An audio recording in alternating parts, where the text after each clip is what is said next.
brought up there. They did surveys. Thank you for, well, I won't feel this. Yeah. Yep. And I'm going to try not to talk too long because I've been talking up in front of here this year too much already. So I think about 30 people filled out the survey. So if that was one of you, thank you so much. Very interesting answers. I don't know how tonight's going to go. I know last month we had a really great conversation. A lot of people liked last month's format. It worked out really well. This is another one of these trial things to see if this is interesting to us. I think one of the things that was interesting to me, and probably Michael too, was more than anything, this also is sort of a good survey of like who we are and what we're doing and how we like it. Because of the questions we asked, it gives a good kind of sort of sampling of what we're into. But the idea was to go through, find out what some of your tools are that you liked, find out what you didn't like. The slides are a little dense, so I think if anybody wants this information afterwards, you know, we can email stuff to you, but we won't probably be going through every last list of every last slide. Michael did a great job, by the way. He's the one who took all the information, put it together in the slides, did all that kind of stuff. So I'm going to let him kind of present it here in a second. But yeah, if anybody's interested. And also, I think as best we can, because we have some time, if you got questions, part of this was meant to be a back and forth kind of thing. So as we get to some of this stuff, and he'll probably do it naturally, but it was to get people involved in talking about some of the findings as well. So I think it's just kind of an interesting insights into all of us and things we like and stuff. So with that, I'll give it to Michael. Outstanding. So Michael Richtburg, and we did collect 30 responses, as Eric just said. Why that mattered, I guess, is because we wanted a reasonable sample from all of you, and we wanted to get an understanding from people not just here that have been doing this for decades, but maybe people who are a little young to the woodworking skills. So with that, what we ended up doing was getting quite a bit of information from a wide spectrum of you. Just to be specific, it was 40% of you that ended up answering. So thank you for participating. With that, what we'll do is cover some details with you today on who we are. So as Eric said, this is good insight about the kind of people that are with the club, that are looking at how we do woodworking. Can we take off the picture-in-picture?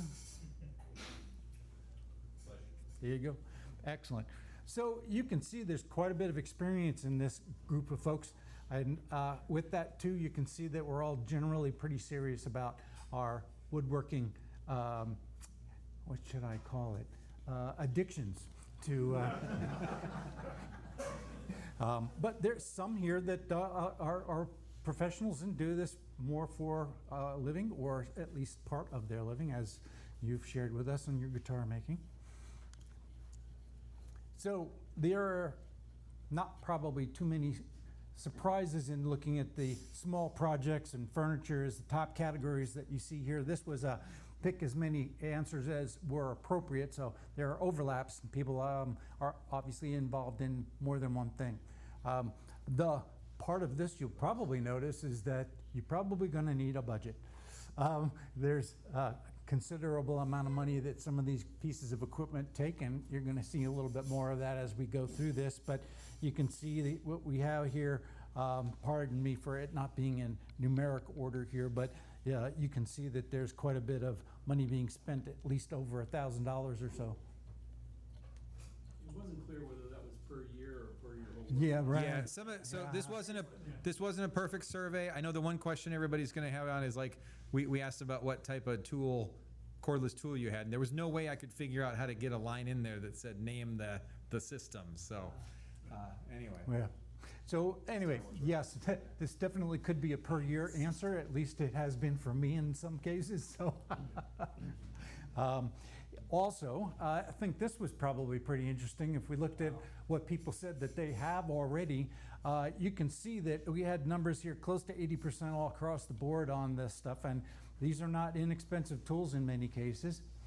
But there are some things that were common mentions that didn't necessarily make the cut of the high percentages that you can see here.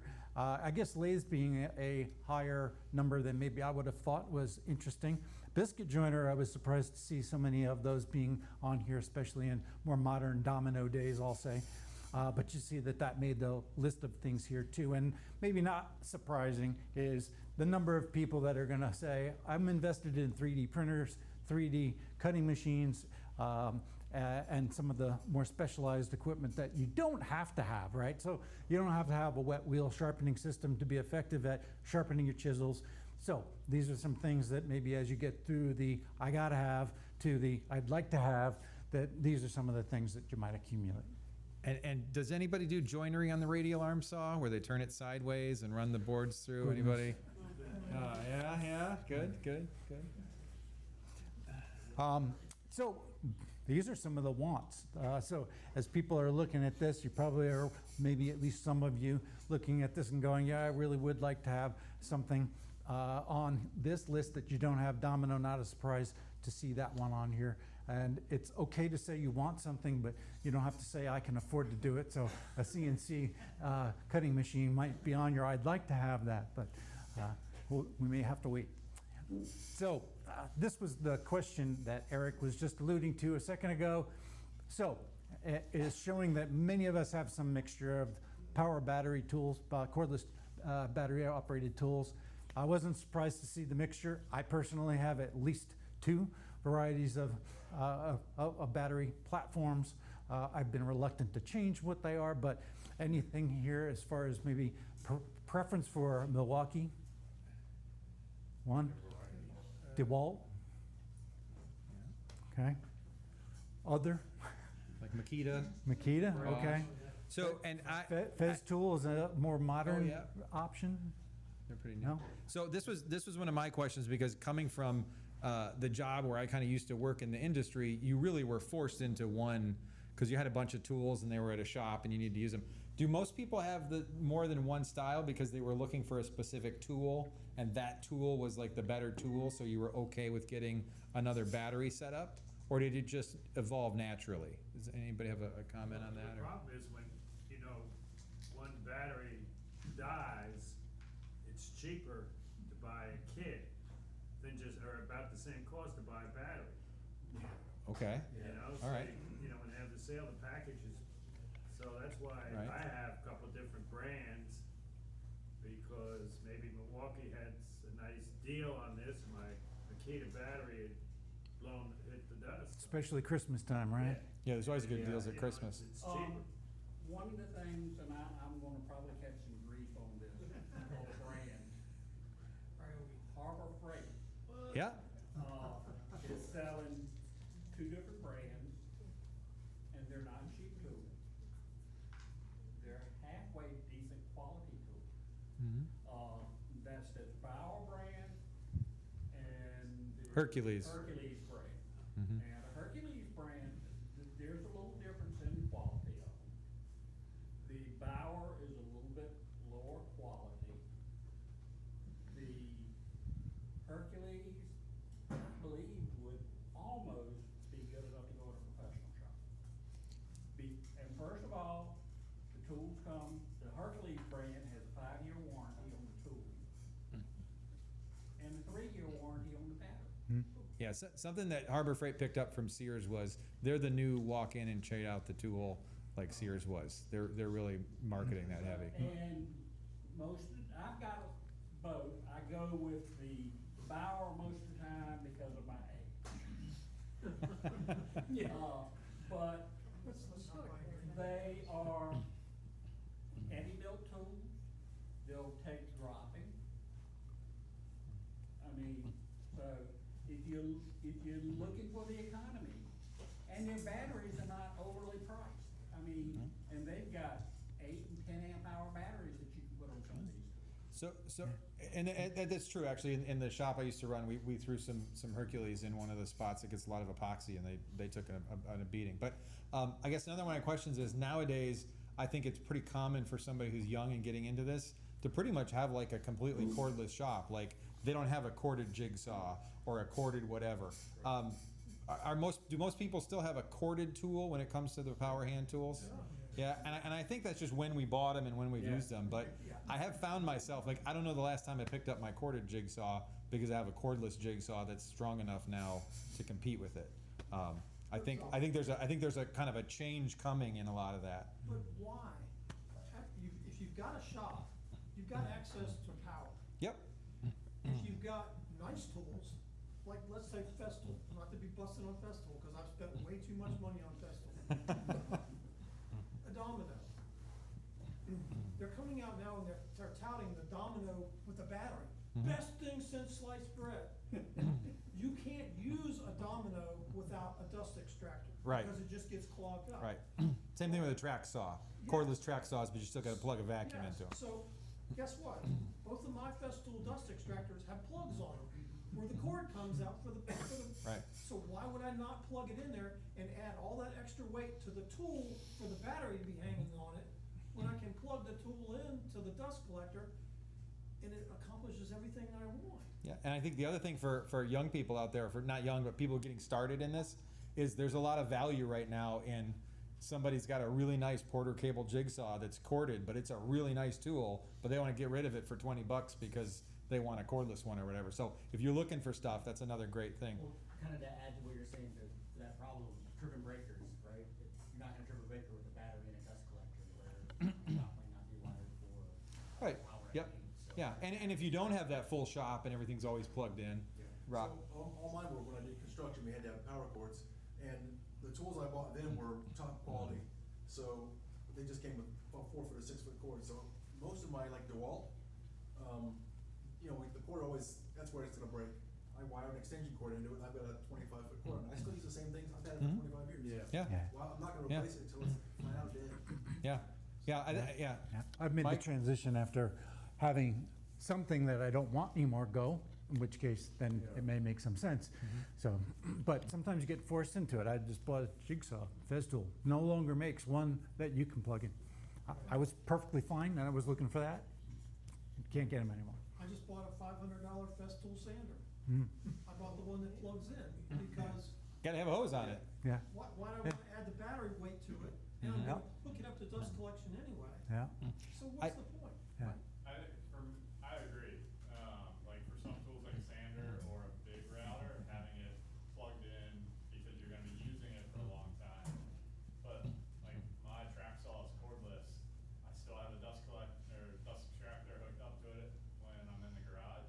But if I need to go to big box or one of the lumber yards, a 4x8 doesn't fit in the back of an SUV, so I can break it down in the Yeah. parking lot. Yeah, portability for batteries makes a lot of sense.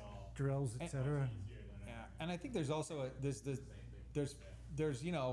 a lot of those tools were still really just like construction tools, and they're just now coming into their own with these sort of like, so it's this creep of construction tools into. Yeah. I mean, none of us are really. I mean, you probably don't have you might have a corded drill, but you probably reach for your cordless drill. All the time. Right. So, but that's something that we've been trained at for 30 years, right? The old Makita blue ones, right? So, the other thing I think that's to me is really kind of come into its own is the cordless trim routers. Those are incredibly nice because you're just not whatever. Oh, but, definitely. You know, yeah. Rob? Has anybody ever tried, I know you can refurbish a battery, your old batteries, has anybody tried to do the jump in? Yeah, I've done that. I've done that too. Yeah. What? So if you have real briefly, if a battery drops below a certain voltage, the charger's not going to charge it, but it still could be good. So you can take another battery, and you have to connect them properly, but if you connect the plus to the plus and the minus to the minus, kind of like jumping a car, those two batteries will equal out. So if you have a fully charged one and you put it on the low one, it should give it enough juice that the charger will now recognize it and accept it. You only have to do it for like 15 seconds. Yeah. Yeah, it doesn't, I mean, I sat it on there for a while, it doesn't take too long, so. So we've got a lot more material to go through. Yeah, so I was gonna say, yeah, I knew let me that was a time little out one, on so, this. yep. No, yeah, we're good. All right. Yeah. Joe. No, that's all right, that was good. That's what this was all about. This is where we're gonna go through a little bit more of some condensed material because y'all had some pretty good ideas about what were good tools, and we're breaking this down pretty granularly because, first of all, most named stuff on here probably wouldn't be a surprise for everybody, but table saw is gonna be number one. You can see that coming up here often. You're going to need to obviously sand things after you've cut them, so it's not surprising to see the sanding equipment, the router being on there as a top contender as well. I think many of us, I'll at least say that the list of the order of things that I started to accumulate decades ago probably followed a similar path as this, because as I got to more sophisticated projects, as my skills got more and more tested, I said I need to have another piece of equipment to get to the job that I wanted to have done. You start to get down to a little bit more of, so either hand tools or some specialized things. So track saw you might not get to if you said, well, I'm fine with buying the stuff out of the big box store and the lumber's of a right size, but as soon as you get into plywood or things that are excessively wide, then you're probably gonna get to that track saw stage. I'm gonna keep going because there's a lot of things that we wanna cover here. So in this, we tried to break this down a couple of different ways. You're gonna see some of this in the form of what were popular mentions of tools based on things like the power tool category, hand tools, measuring, finishing, and safety. We're gonna go through this in a little bit more detail on what the cost points were for some of the things that are on this list, because not obviously everything on here costs the same. So this is just to give you some idea what y'all told us you had as a preference as most common categories of tools that you prefer. So if you're looking at ways to take something away from what we're telling you today, and you're early in some of the woodworking, or even if you haven't been early and you are just saying what maybe should be on my next thing to get, there's some excellent ideas of where others have found useful tools. So price ranges here, you can see that this is giving you some idea of what we got from all of you about how much you might spend on something that's still productive but doesn't necessarily have to cost a lot. Marking tools in general are going to be a very effective way for your precision, and precision comes up over and over and over again in the survey. The random orbital sander, probably again as it showed up high on the previous slides, not a surprise, but sliding miter saw is something that I wish I had gotten much earlier in my start, but actually I think is only a more kind of 20-year or so phenomenon for the sliding miter saws to have been available that had some precision to them. Some of the ones I had earlier were just the chop saws, and they have some limited depth to them, but when the sliders came out, I started to say that that was a very effective way for doing certain things that I might have had some trouble sliding longer pieces off wood across a top of a table saw. So adding that on was something I found to be useful. But as you get down to the higher price items here, the cabinet saw would be typically something somebody would call a 220 volt, larger horsepower capacity, gets into that category. You don't need to necessarily have that to be productive. Certainly you can get a good table saw quality out of even some of the newer ones that are called job site saws. Yeah, and not just that, real quick, hands only. Who has 220 in their shops? That's more than, that was a question I forgot to put on there, but that's pretty good. Pretty good. Probably half, right? Yeah, more than half, yeah. So, And one thing on random orbital sander is about 2 years ago, I upgraded from like the DeWalt to, I got a Merca one, which is a cheaper vessel. And the difference between the two of them is so dramatic. yeah. Like it is, like I would skip, like, it is night and day. I used to hate sanding, now I don't mind it. You know, and I didn't, like, it was way cheaper than the Fast Tool, but still more expensive than the DeWalt. But I would not get a cheap DeWalt or whatever random orbital sander. I would go for a better one. They make such a big difference. Yeah, I would add to that the dust collection to it. Yeah. Because the combination of the two of those has changed my work. Also good sandpaper. Yeah. Like, good sandpaper, like the web sandpaper. The mesh stuff The now mesh is stuff, really, that sucks beautiful the dust stuff. through. yeah, really made a change. I was amazed that the tubs you get here with the like 6 different grits of 1-inch wide paper is absolute garbage. You know, they sell for turning. The stand falls off the minute you touch the wood with it. Yeah, that's what he means by getting some good quality sandpaper. But I agree, it's not worth my time if I'm gonna do sanding, which definitely is not a best part of doing the work, to get it done as quickly as possible without having to rip the paper off over and over again. Yep, absolutely. So on to some of the budget stuff. So this is kind of get an idea if you said, all right, if I wanted to just get some good things to be able to do some of your handwork, which you'll see most of the things on this list, if not all of them, are things you're going to do with your hands as opposed to power equipment, because those are going to be fairly inexpensive. I don't know how often all of you have come to a use of a card scraper as a go-to tool for getting some of the first rough stuff off instead of turning on your sanding equipment. But I found that to be a game changer for me early on, and just being able to get a nice hook on that card scraper does a phenomenal job of getting rid of an awful lot of blemishes on your wood. Great for cleaning up glue lines too. There you go, clean the corners out of things. It's a multi-purpose tool, absolutely. So, anybody here fancy the pocket hole jig? Oh, yeah. Yeah, for the right project? Right. Yeah. Yeah. I use a combination drill and countersink, which you can get at Harbor Freight. And I found that you can get the 5/16 oak plugs, Mhm. plug the, plug your holes in whatever you're doing. Then they fit perfectly with drywall screws. Mhm. So I've used that a lot in building furniture, Excellent. Yep. bookshelves and stuff. The chisels here, I'm sure some of you would agree that you can spend a lot more than $40 to $80 on a set of chisels, depending on how serious you are about doing that work. I had spent some money on some nice ones and then thought those were good, but then found something better. So that's one of the categories we're gonna cover here too, is what things have you upgraded? So mid-range, this tries to go back and forth a little bit, but you can get some idea here of what you all said you were interested in spending money on and what approximate costs there were. I would probably wonder in the drill press category, that price point, unless it's probably a shop top, that's probably a little low.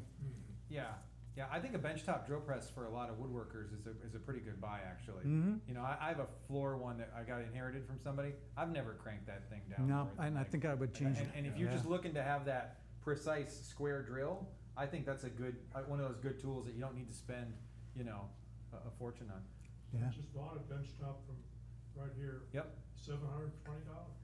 Yeah, so there you go, that's a a, lot of money for little- Right, a good jet tool. a jet one, yeah.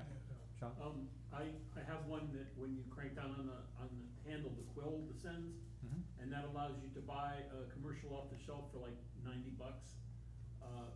Jig that turns it into a mortising machine, Mhm. and that comes with 4 different sizes of chisels. Yeah. And I've used the hell out of that thing. Mhm. And, Oh, yeah. but you have to, when you're buying the drill press, you have to make sure that the quill descends. Some of it doesn't. It's, Yeah.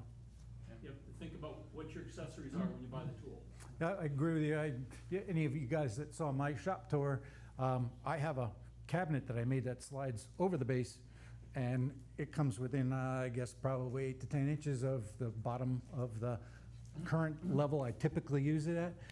If I had to do it over again, I'd have built a bench underneath it for the storage, which is what I made to put underneath it anyway, because to your point, I never lowered that part.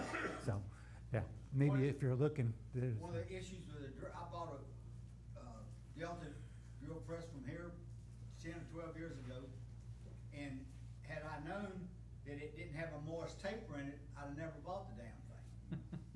But. How because- come? Huh? How come? Because, Can't change out the, yeah, because the sizes of drills available with a chuck are limited, whereas with a Morse taper, you can climb up the ladder on the sides. But it was just, but the high point of it is it got about a 6-inch throw on it. My other had a 2.5-inch one, so give some, get some. Yeah. Depends on what you want. Some of the premium items, certainly a table saw, especially you can go up even higher than $3,500 for a table saw, especially if you get into some of the Harvey or upper end sauced up stuff. Floor standing bandsaw certainly is a very different contrast from the one previously that we saw for probably a bench top one. The joiner, I know I spent closer to probably $700-800 when I bought it originally, but that was 30 years ago. So there's quite a bit of variety you can spend on some of these tools, but these are some of the numbers that you gave us. The domino joiner has been, I guess, probably considered a bit of a luxury tool, but favorite for many of you for what you've ended up upgrading, which is on the column on the right. Track saw too, another one of those items that if you said, all right, I got one of the cheaper ones and maybe you just ran it against the straight edge to start with, but then they added the ones that the track saw actually parks on the track saw for cutting, might make a nice difference. And then a drum sander I think that was one of the things I added later in my building out of the shop, because it's not something you have to go to every day, but when you do need it, you do need it, right? So you hold your peace and you're not worrying about, deflecting your handheld sanders for purpose of rounding over edges. Okay. Sean? I've had, 3 different bandsaws, and, I had the 3-wheel 10-inch from Sears that I used for many years. Piece of junk, you could never cut anything on the line, but I got by with it. I bought one from Harbor Freight for like $500 and made 2 cuts with it and gave it away. Then I bought the Rikon 14-inch out here for about $1,200. I love that machine. I use that. That's probably the single tool I use the most. Mm-hmm. I resaw all kinds of different wood to make boxes and whatnot out of, and I do a lot of scroll cutting with it too. I love that machine. Excellent. Question and then comment both.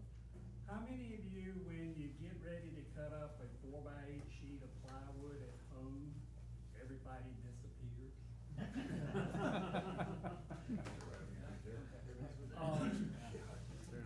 I find the perfect cure for that. I have a pound saw. There you go. Well, if you've got the room to put it, that's something I wish I did have. Yeah. It takes up a lot of wall space, but you gotta handle a sheet of plywood by yourself. Mike, I think you're probably gonna talk about it somewhere, but, just to touch on the subject, so the bandsaw, right, the standing bandsaw. There are 2 of them on Facebook Marketplace right now for $300. Yeah. That are Rockwell Deltas. Yep. They're made in the 70s, they are in mint condition.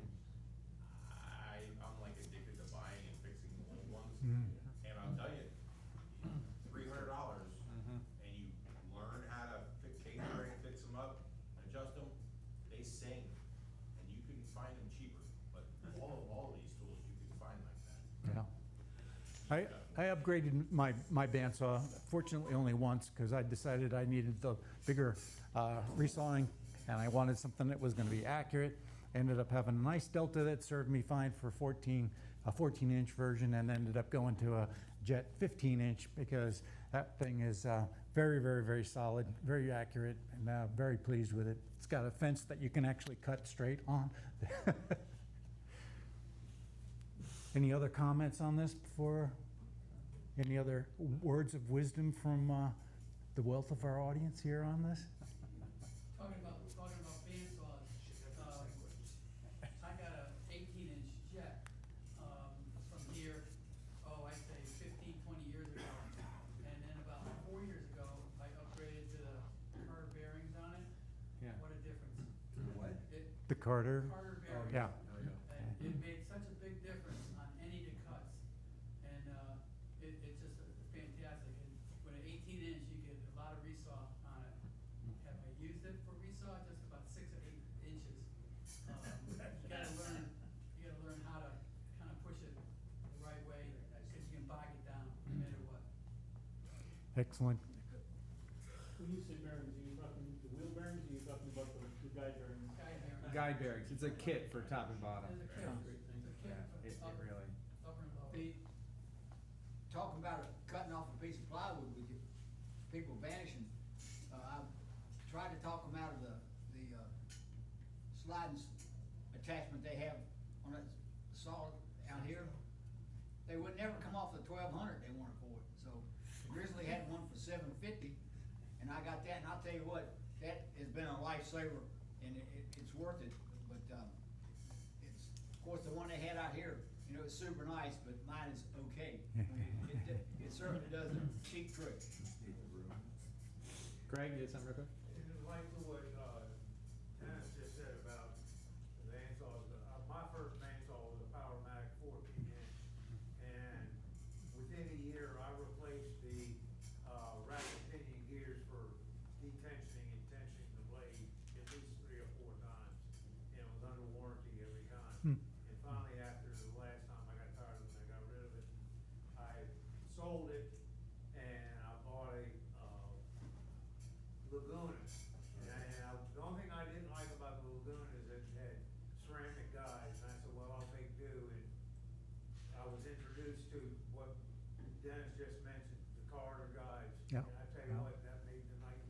Makes tremendous difference. And that has been one of the best machines I've ever had. Excellent. Yeah. How many people actually detension their blades on a bandsaw? Why? It's the way I was taught. Everybody was taught that there's no, if you go, any of the big woodworkers, they never detension a blade.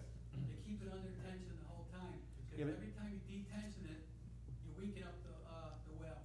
That's what they're saying, so.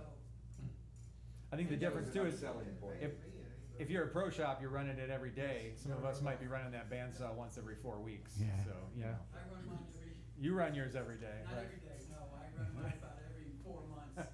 yeah. But I've never detensioned the blade, I've never had any problems. All right, so we'll keep it moving here. We got about 20 minutes. All right, so these are the worth every penny questions, right? So if you had to say what are the things that you really liked, here are some quotes from you guys.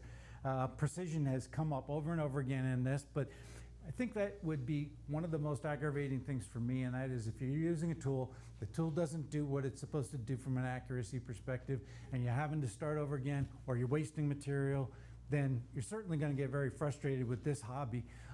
So if you're going to invest in some tools, make sure that they're accurate. And that means square, that means that they measure properly, they tighten the knobs correctly when you are expecting to measure something again and again with it. You're going to obviously do the thing that came up second here, which is you're going to get some time savings, and in some cases the safety is another element of this, which I don't know about you, but safety is a priceless thing for all of us. I think is a concept that we would all probably put top on the list if you had to go through this and say, why do you care about what you're doing? It's not just the woodworking, but to do it and come home and have all your digits and everything else with it. And then certainly our build quality on here too. So, key takeaways from this. No disagreement, I don't think, from anybody here about what it is that you'd start with if you had to have a power tool. And that is that if you're going to start making things that are of any serious size, you're not going to probably do rip sawing on something with your hand tools, but you're rather going to start to turn to things like your table saw. Good things on the 150 to 350 range equals somewhat of a good value for what you're going to get done with it. And then hand tools. This was classified by many of you as being something that you feel is very, very useful, and they don't necessarily have to be high expense items either. We talked about the hand scraper as an example of that. The dust collection, and I can't tell you how important it has been for me, and that is having a dust collector, what I started with, and this isn't to say you start with the big stuff, the 4-inch collection tubes, but you can start with something else. I started with a shop vac and 2.5-inch PVC pipes that I ran around the shop that I originally had in New York, and came up with some very simple drop downs and used the elbows and went out and found some rubber balls to use as a blast gate essentially to turn off that section, and then would take them out, attached it with a little wire so that it wouldn't get lost. Start with something to get rid of the stuff that you got blown around in your shop. The other one for me happened to have been also the very small dust collectors that you're using for getting the stuff out of your sanding equipment in particular. I think those are phenomenal, and I've found recently that the overhead dust collection on the saw stop can be fixed, because I don't know about any of you if you've used it, but it really is ineffective because it uses a small diameter hose and it doesn't collect enough velocity to get the air out of the overhead dust collection. So I now use my Festool hose connected to that, turn that on, and it works remarkably well. So some of the things that you purchased that you were surprised by the most. So lathe came up on this as the most common answer. I was kind of surprised with that. How many of you here have a lathe? Okay, so that's why. I guess everybody's been pleasantly able to get a lot more enjoyment out of not just flat wood, but turning it too. Jointers and planers, table saw of various varieties. Festool sanders were the other ones coming up on here too. These are some other miscellaneous mentions. I wasn't sure what a coffin plane, I misspelled that, pardon me. You found one though. But I found a picture because I had to go find out what that meant. I wasn't wasn't sure either what the I can't even pronounce it properly, Liogé rasp. Yeah, okay, so that one was something I wasn't familiar with either, but you can read the rest of the Yeah. list of things here too. It's I didn't put that on there, but it's a hand cut rasp, so each burr on the rasp is punched by hand, and so it's a random pattern. If you've used a standard rasp and you pick up one of those things, Yeah. it's like, that's the festool of Nice like night and rasps. day. It is night and day. Peru. It's also about $100 per rasp. Mm. Yeah.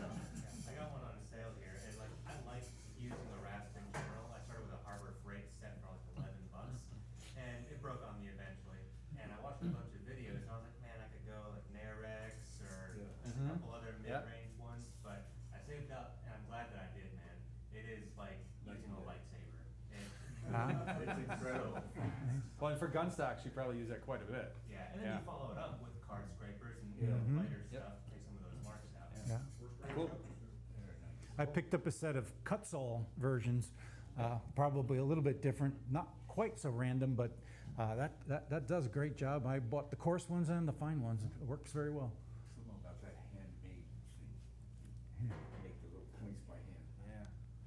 So, what things you bought but you didn't use? I'm sure some of you here can identify with the number one option that was picked on this, which was the dovetail jig. I happen to have found this picture randomly, but it is exactly the one that I have never used. Yeah. So some of you mentioned some of the more expensive versions from Lee. I can appreciate the tenacity it takes for setting this up and getting it right. And instead, many of you had answers like, I prefer just to do the hand-cut versions and get on with it. I So- kind of think we got to blame Norm for that one, because Norm had the dovetail jig, Yeah. and I think it was a real big thing, and we all watched it, and we're like, this is great, and then, of course, we couldn't afford the giant Porter cable one he had, so you bought that thing. And of course, they shortcut all the video to the, Right. here, I'm cutting. And now I'm cutting, yeah, But you're using it enough and you gotta remember the setup and everything. right. Yeah. It's one thing, I guess, if you're going through this and you're doing draw fronts and draw sides over and over and over and over again, Yeah. you've got a dedicated router with the bit in it and you don't change anything, then you're probably golden. But if you have to do this every 6 months or year and you go, how do I do this again? Anyway, Dovetail jigs were designed for men. See, the problem with them is they come with instructions. yeah. I Yeah. thought they were designed to separate people from their money. You don't know how many people come in looking for a dovetail jig, They have high tensile strength. and I take them back there and they're like, wow, that's $150. I said, yeah. He said, well, I gotta make one drawer. I said, well, you could hand cut them. Oh, I could never hand cut dovetails. I said, we'll spend $150. I said, but you're gonna have to open this instructions and read them. Yeah. So the other one was the mortising machine here. That was, these were the two that stood out. And in the particular cases, the mortising machines that were mentioned, some of them were floor standing versions. So unless you're gonna do a lot of mortises, you might wanna choose something else. Well, the Japanese bull saw in there, 'cause those are great. Like, Yeah. I love Yeah, that. those are fun. I think the Festool Huh? also cuts in, the domino cuts into something like the mortising machine. Well, the Because- Mortison machine that I have is the drill press that I use for Right. everything else, Yeah. and less than $100 to get me everything I'll ever Right. need for a mortising machine. But again, And 25, 30 years important ago, Norm's got the mortising machine, like, that's awesome, it's Yeah, great. Now, right. I got a domino, or I got a router jig set up to make a loose tenon, you know, it was one of those things that was probably a time and place. to do. I grew up with, my dad had one in the basement from the 50s attached to a drill press, and Yep, yeah, we I had was one the- too. it was the Yeah, coolest thing that's- I ever Using saw. it all The the first time time. he showed me you could drill a square hole. Right. That was the extent of my investment in a mortising jig too. It's Delta made the attachment for their version, but anyway, probably not a surprise on that one. Most upgraded tools, we kind of overlapped on this a little bit, but table saws, miter saws, workbenches, router tables, thickness planers, often things people have decided that they were going to spend some more money on and change out. So probably have found, if you have ever had to get rid of tools, that there are a lot of people very interested in finding budget tools when you sell them at a reasonable discount on places like Craigslist or Facebook Marketplace or some of the other options that are out there. Or volunteer Yeah. clean out a old person Yeah. But many things have been upgraded, in this case too, some of the others that you see on the list here. So I put the comment on here because Eric uses this term. Frequently it's buy once, cry once, but listen, not everybody's going to be able to afford to start this hobby with the biggest and best, and it might be better to have a diverse set of good enough tools. Find that you're getting good at something, and then find that the tool is now inhibiting your success at getting better at something, and then it's time to get something better. And My wife doesn't do that anymore. No. Never, don't show anything too well done. That's what I bought them for. No kidding.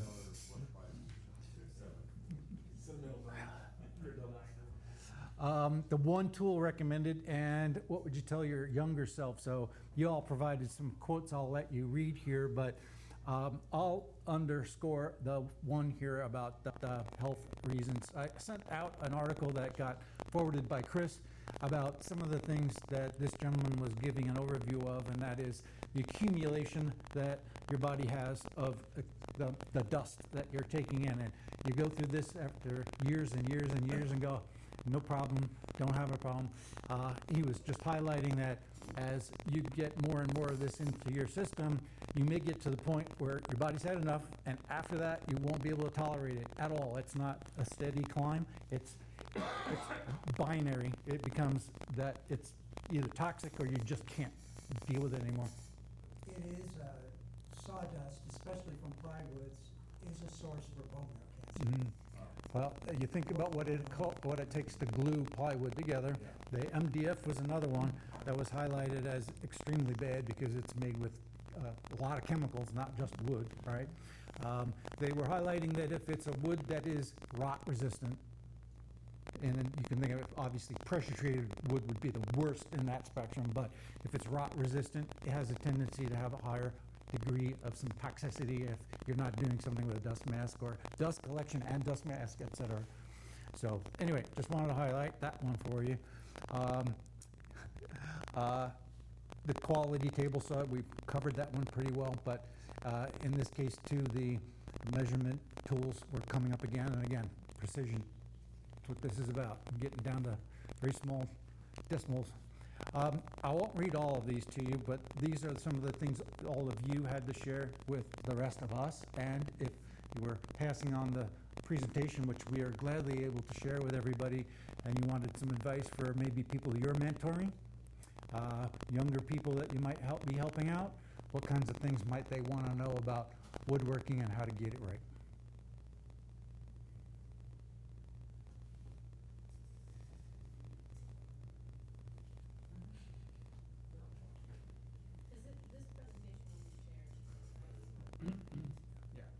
We have a shop teacher whose favorite one, probably every single week, was woodworking is like making love, don't just rush to the end, enjoy the process. That was his thing, it's only much like I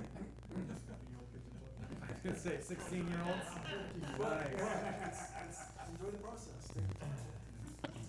Life lessons. Yeah. The one I contributed on here was the one about buying tools when you need to use them, as opposed to, I like to have something in case I might need it one day. Just turned it into a little bit more of a budget-oriented buying process, which is, it is time to buy it because I have something I can't do with what I already have. This is a little bit of a lengthy item for you to read, but you get some idea of what people bought and had some regrets over it. And you heard already about the dovetail jig. That ended up being pretty high on the list here. There were repeats of some of the ones that are on the list, so this wasn't, as you can see, 30 people's responses. But surprised that one of those somebody had submitted, which was a Jet 12-inch sliding compound. So if that was one of you here, I'm wondering if that was because it was too much and didn't do what you might have wanted, which is a replacement for something like a radial arm saw. Thank you. Anybody have any comments on that one? No? Okay. Anyway, I'll let you read this, but you can see an example of what each of these had as far as the problems that they had with it. Harbor Freight things did come up on this list of things that maybe you want to stay away from. Depends on what it is, if you're buying clamps, Yeah. cheap is good. Just don't buy the plastic. Well, it was on here too, which is sometimes close is good enough, right? Anyway, anybody want more time on this one? We got about 5 minutes. All right. So cheap tools. We covered some of this, but I was glad to see that clamping started to show up on the list because that hadn't shown up before. There are the Harbor Freight rasps on here. So yeah, to your point, maybe if you're just trying to cut something down quick and you need to get down and dirty on it, then you probably don't have to go to an expensive tool for something like that. I'm surprised to see the Narix chisel, unless you bought one, as on the cheap tool list here. I have a set of those, and those were fairly expensive ones. They make a good they make a good like $20 chisel though, not the high end stuff. Okay. They make a Yeah, for a their new version. chisel with a decent steel in it. They're pretty good. Okay. On the expensive side, it's certainly identified earlier, the saw stop, the Fez tool stuff, both top of the list for what's expensive. I ended up contributing this one here on the DeWalt 735 because I did change out the helical head on that, and the helical head on that cost about 90% of what the original planer cost in the first place. But I'll tell you what, that was a game changer for me in terms of how clean that comes out. No problems with the dust collector gathering all those ribbon cutting shreds that come off of the straight blade versions. Anything else, a question, comment on this one before we close? Okay? One of the best cheap tools I ever bought, I needed to cut some moldings off that were already hanging. And I needed to just make, so you get one of those vibrating saws, they call it a striker saw. Yep. If you go to any of the name brands, they're $120, $200. I picked one up for $20 at Walmart, used the hell out of it for 5 years. It blew up, I bought another one for $20. So what? Yeah. You know? Some, I guess, yin and yang here. Festool products, people mentioned Domino on that one. So I guess there's a little bit of love-hate for some of the Festool products there. Some people don't care for the lathes that they got. Maybe some of them were a little too big, and lathes. So anyway, I'll let you read this. I wanted to share one with you because I forgot to mention it earlier as far as tools that surprised me. I showed this to Eric when he was at the shop lately. This is a wonderful, very small battery, but lasts for a long time for its purpose. This is a screwdriver that operates gyroscopically by just twisting your wrist. So no more pulling the trigger or trying to get to the right tension on it. The other is when you stop, this operates like a screwdriver. It locks in that position. So if you need to get down to that last quarter, eighth of a turn, this is a phenomenal tool. This is my go-to on screwdriving things that are in my workshop because I don't usually end up needing something that's terribly strong. I'm not putting concrete anchors in things with this, obviously. But anyway, thought I'd share that with you. How much was it? I think it was about $125. I bought one for all of my brothers because I was like, this is fascinating. All right. You haven't bought some of these things, which is what you're saying on this question, which is, what would you like to have that you really would like to have and you haven't gotten yet? So some of these things are on the list we covered already, but you'd appreciate that the cabinet saws, table saws are on here a number of times. The dust collection, certainly, as I mentioned earlier, isn't what I started with, was the major 4-inch stuff. I started with some of the less expensive and do-it-yourself stuff. So, hey, grow up into some of these things, and these are things that some of you say you're still interested in getting. And then these are the things, if you lost it, we were trying to inspire a little bit of a pick one thing that you had to have again. If you lost it all and had to start over again, what would you need to have first? Bigger shop. Bigger shop. Yeah. So number one was table saw by a country mile on the answers that we got here. I'm sorry if I quoted you here, Richard, but this was The one thing I found, I think, humorous, and that was insurance. Yes, you could probably say if you lost your shop because of something that could be covered, then probably that's a good thing to be carrying in for your future peace of mind. But speaking of that, you should check with your insurance company and make sure that what you do have is amply covered. Because unless you talk to them and make sure that it's in that policy, you might be SOL if something were to happen. Yeah, personal property coverage is something that they usually take as a ratio of like what the house price is, and that may not be enough, to your point. Yeah. All right, this is the last thing, wrapping it up. I was surprised that there wasn't any mention in responses to, I'd like to have a mobile base set up or add mobile bases. I was also curious to see that it wasn't something about more of how I store the stuff that I have, like cabinets or wood storage racks, etc., and not one mention of vices. I would have expected some mention there, at least of an upgrade or add-on or something. And I also think this was a very like power tool centric question. Yes, for sure. Because it's like, yeah, the whole idea of vices and hand tools and stuff that didn't come in the same way. But that's also, I mean, I'm no expert at, we're no experts at writing the questionnaire. It's harder than you think to write a good questionnaire to draw stuff out. But. If you mentioned something about a shop, then the cabinets and the storage Right. would, Yeah, they yeah. equated that to that shop. Why, sorry, go ahead. The one thing I have that I love is my joiner's bench. And it's an absolute thing that I. There you go. So yeah, if you did something else, another survey, then it might have been one of your favorite non-power tools. Well, and maybe we'll follow this up next year with a survey about all the stuff that's not power tools, like jigs and storage and, you know, the fact that I love my rolling trash can with the wheels underneath it, and, you know, that kind of stuff. So for the next time we do a survey like this, the thing I'd love to see is what we can and should not allow secondhand all over the place. Okay. What would you Not give buy it, what would you advise secondhand. Or what's a good not to do secondhand buy, secondhand? That's a good one, yeah. Just with the talk here, one thing that just thought that came to my mind, you know, we're talking about quality and its cost of machines. A lot of times with a decent machine, you can do something, or a tool. But you can then move up to the more expensive, better one. You may be able to do just the same quality of work, but it's more enjoyable, it's less, you just enjoy it more, it's less. Like having more sex. Relaxing. Like Elizabeth. Yeah. You know, it just makes it more enjoyable to do it with a more Yeah. expensive machine or the better quality machine.